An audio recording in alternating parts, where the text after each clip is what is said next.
Saudara, Anda kembali bersama kami dalam program khusus Indonesia Memilih. Dan saudara, Kompas TV bekerja sama dengan sejumlah lembaga survei untuk mengawal proses demokrasi dalam penghitungan suara nanti. Dan salah satu lembaga survei adalah Litbang Kompas dengan pusat data yang berada di Studio 2 Menara Kompas. Kami akan ajak Anda, saudara, melihat situasi terkini dari pusat data Litbang Kompas bersama dengan Radi Saputro. Ya, silakan Radi. Ya, terima kasih Adisti.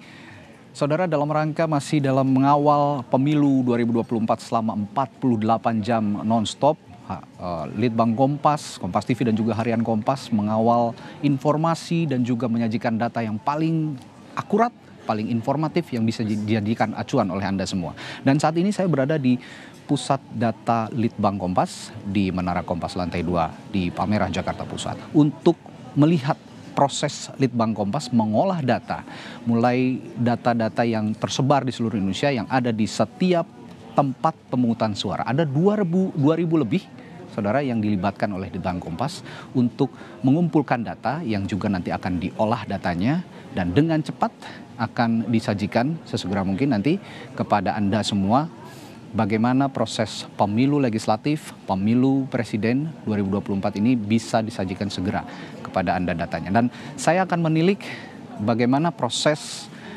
pengumpulan data, juga konfirmasi, validasi, dan akurasinya seperti apa. Saya akan berbincang pagi hari ini bersama Koordinator Hitung Cepat Litbang Kompas Pemilu 2024, Selamat JP. Selamat pagi, Mas. Pagi, Mas. Semangat terus ya, Mas. Semangat. 48 jam kita. Iya. Nah, ini kita pengen tahu alur yang dilakukan Litbang Kompas dalam mengumpulkan data, termasuk juga mengolah data sampai memverifikasi dan nanti hasilnya akhirnya nanti akan dipresentasikan kepada masyarakat semua. Iya. Bagaimana alurnya sejak awal? Iya, jadi sebenarnya ada dua sesi. Ya. Sesi pertama pagi hari kita melakukan survei pasca pilih atau exit poll. Exit poll. Nah, jadi interviewer yang bertugas di 2000 TPS tersebut, mereka harus mewawancarai 4 responden. Ada yang, 2 laki-laki, 2 perempuan. Iya, 2 laki-laki, 2 perempuan yang baru saja mencoblos. Oke, langsung berarti ya? Langsung seperti itu.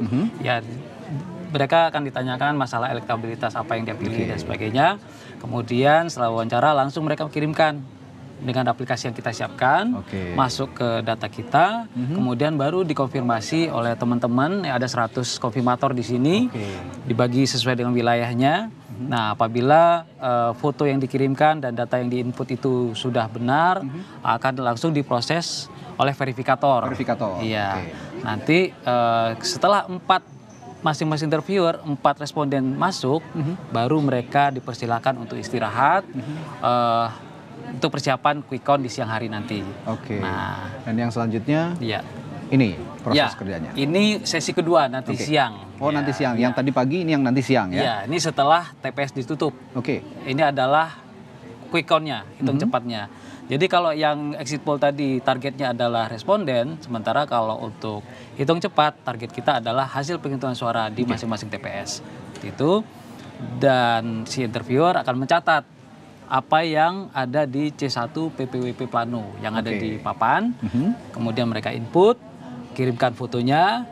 Jadi prosesnya mirip dengan yang tadi, ya, langsung dikonfirmasi. Kalau memang langsung divalidasi dan masuk ke dalam penghitungan dashboard kita. Nah, tapi kalau misalkan bermasalah dari sisi internet, maka konfirmator akan meminta tolong data entry di masing-masing daerah untuk menelpon interviewer yang bersangkutan. Recheck ya jadinya? Iya, recheck seperti itu. Dan yang terakhir ini alurnya seperti ini ya. Nah, jadi ini kalau ada masalah-masalah di lapangan. Iya, benar. Ini apabila terjadi permasalahan. Permasalahan sejauh ini kita identifikasi ada 2 kategori. Kategori pertama terkait dengan kesulitan dalam pengiriman data ataupun sistem ataupun aplikasi nantinya. Nah, itu nanti akan langsung ke pengaduan. Ada hotline. Nah, kita ada 3 mini war room di sini. Oh, ada 3 mini war room.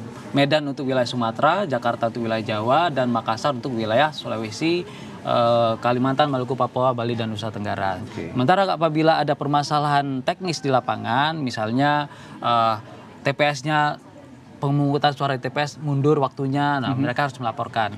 Termasuk apabila ada kejadian yang membahayakan. Ya, berarti dipastikan setiap pulau, setiap regional ada petugas kita di sana untuk mengumpulkan data begitu ya. Nah, kalau begitu kita pengen tahu juga sebaran sampelnya, Mas. Sebaran sampel di seluruh Indonesia ini ada berapa dan di mana saja titik-titiknya. Nah, ini bisa dilihat juga di layar. Ya, mungkin secara kasar kita bisa lihat bahwa 2000 TPS ini tersebar di 38 provinsi. Oke. Nah, 60%-nya ada di Pulau Jawa. Kita lihat ini terlalu padat ya. Nah, paling banyak di Jawa justru. Iya, benar. Memang memilih kita paling banyak memang di Jawa. Iya, memang. Sesuai dengan populasi penduduk juga. Nah, 20% ada di daerah Sumatera, sisanya 20% itu tersebar di Kalimantan, Sulawesi, Maluku, Papua, Bali, dan Nusa Tenggara. Oke, ini ada total ada berapa sampelnya berapa? 2000 lebih. 2000 TPS untuk exit poll berarti setiap TPS 4 responden ya ada 8.000 responden. Oke, Pileg dan Pilpres sama ya berarti ya? Iya, sama. Oke. Nah, ini kita juga pengen mengintip teman-teman yang sekarang sedang bertugas ya, Mas ya. Ini kebetulan lagi kita bisa geser ke sini sedikit. 3 dan ke-4 ya.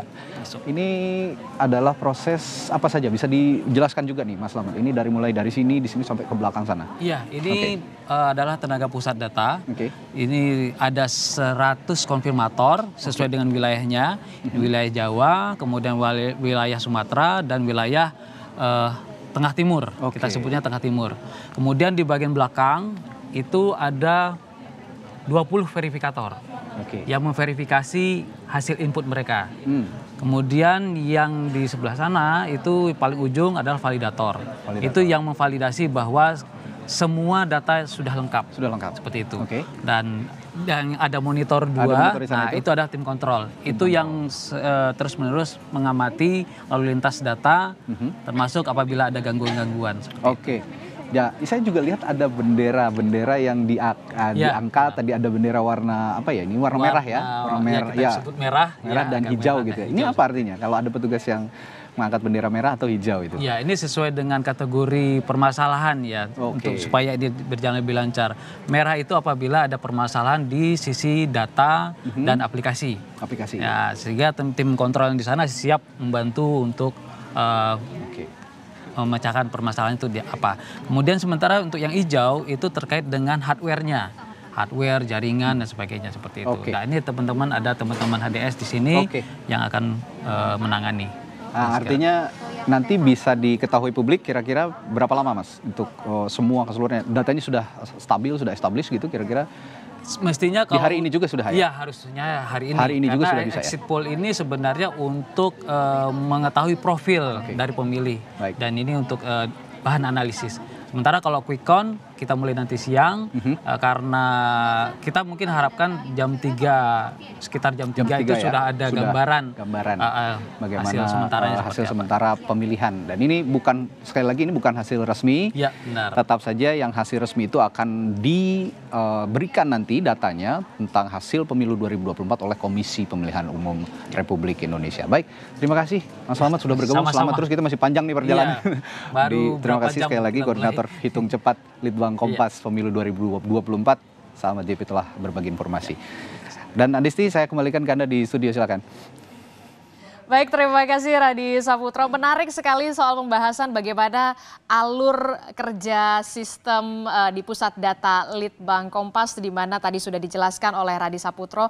Tim saat ini memang sudah mulai bekerja ya, karena memang di hari ini yang merupakan tanggal 14 Februari 2024 ini merupakan hari-hari yang kemudian dinanti sejak beberapa bulan yang lalu. Karena apa? Bagi Anda yang sudah terdaftar di daftar pemilih tetap, Anda tentu saja bisa hari ini menggunakan hak suara Anda atau hak pilih Anda ke TPS atau ke tempat pemungutan suara. Karena suara Anda hari ini begitu berarti untuk menentukan masa depan 5 tahun ke depan pastinya ya saudara. Sebelumnya saudara, calon presiden nomor urut 1 Anies Baswedan dan juga Muhaimin Iskandar sudah menggunakan hak pilihnya. Begitu pula dengan calon presiden nomor urut 2 Prabowo Subianto juga sudah menggunakan hak pilihnya di TPS di wilayah Hambalang, Kabupaten Bogor, Jawa Barat. Dan calon presiden nomor urut 3 yakni Ganjar Pranowo dan juga Mahfud MD juga sudah menggunakan hak pilihnya di TPS di Semarang dan juga di wilayah Sleman, Yogyakarta. Kita masih menanti bagaimana calon wakil presiden nomor urut 2 Gibran Rakabuming Raka yang akan menggunakan hak pilihnya di Solo, Jawa Tengah. Jangan kemana-mana, saudara. Indonesia Memilih masih akan kembali dengan dialog nanti usai jeda. Jadi tetaplah bersama kami dalam Indonesia Memilih.